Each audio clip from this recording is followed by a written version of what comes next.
कथा चखाई।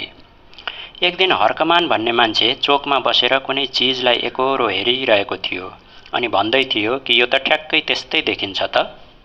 फेरि अलिकति झुकेर भन्न थाल्यो, ल यो त त्यही हो कि क्या हो, ठ्याक्कै त्यस्तै छ त। फेरि अझै झुकेर सुँग्न थाल्यो र सुँगेपछि भन्यो, ल यसको गन्ध त ठ्याक्कै त्यस्तै देखिन्छ, त्यस्तै लाग्छ।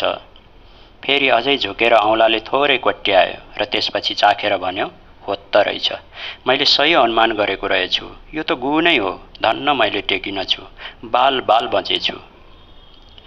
नजिकै छेउमा उभिएर केही मान्छेहरूले उनको यो हरकत हेरिरहेका थिए।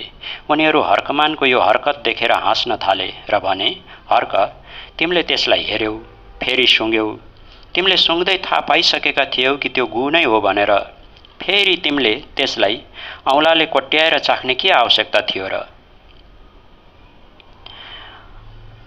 हर्क उनीहरूलाई हेरेर मुस्कुराए र भने, तिमीहरू आफ्नो जिन्दगीमा पनि यस्तै गर्छौ, 35 वर्षदेखिको गुलाई हेर्छौ, बुझ्छौ, जान्दछौ कि यो गु नै हो भनेर, तर फेरि सोध्छौ कि सायद अब गु हलुवा बन्यो होला अनि फेरि चाख्छौ, बारम्बार पर्खिँदै चाख्दै गर्छौ हलुवा हुने आशमा। कति पटक चाख्छौ ए भेडाहरू? सन्देश, एक पटक झुक्किँदा अरूलाई दोष लगाउन सकिन्छ, तर पटक पटक झुक्किनु भनेको आफ्नै गल्तीले हुन्छ।